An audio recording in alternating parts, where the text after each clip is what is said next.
বাড়িটা আমার, দেখছো? ও, এই বাড়িটা আপনার? এছাড়াও আমার আরো 6টা বাড়ি আছে। ভিক্ষা কোথায় করেন?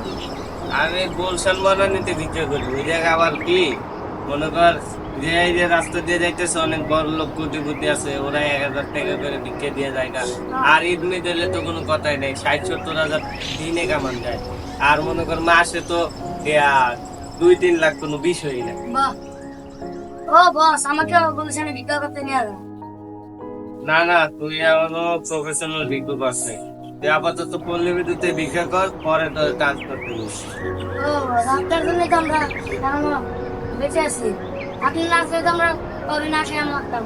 আপনার জন্যই তো আমরা 2 তলা বাড়ি ও 2টা গাড়ি কিনতে পারছি। তোরা আসল দেই তো আমার ব্যবসাটা চলে, ভিক্ষার ব্যবসা। আর না হইলে তো কবে আমার ব্যবসা স্যাঙ্গে উঠে যেত। দেওস না কতগুলো সাইট চালাই, ভিক্ষার সাইট। তাহলে আমি এখন ভিক্ষা করতে যাই। যা যা যা, ভিক্ষা করতে যা। আজকে আবার নতুন পোলাবাই নেবো, ভিক্ষার সাইট আরেকটা খুলবো। যা। Flashback.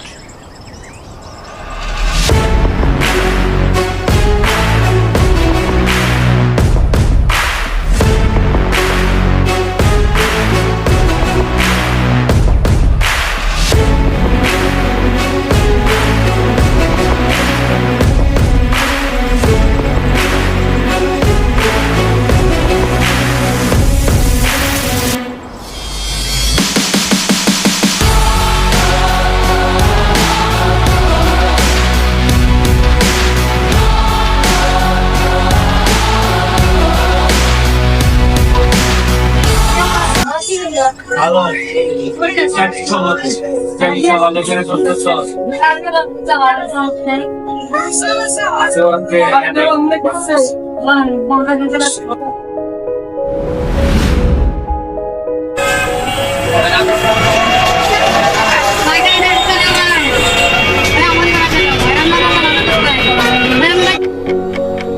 এভাবে যদি আমার ব্যবসা চলতে থাকে, তাইলে আমি অনেক মজা লাগতেছে।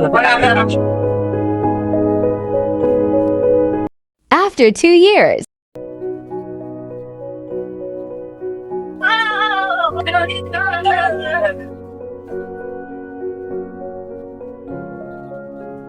কিরে সোয়া, নিদারিং কেমন ভিক্ষা পাস? ভালোই ভিক্ষা। দৈনিক 10,000 গুলশানে 2টা বাড়ি করছি আর 2টা গাড়ি কিনছি। চালাই যা, আমি অন্য কাজগুলো বলে দাও। গেতে চালাই যা।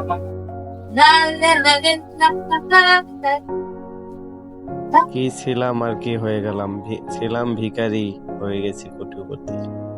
এটাই এটাই হলো ভিক্ষুকদের আসল ইতিহাস।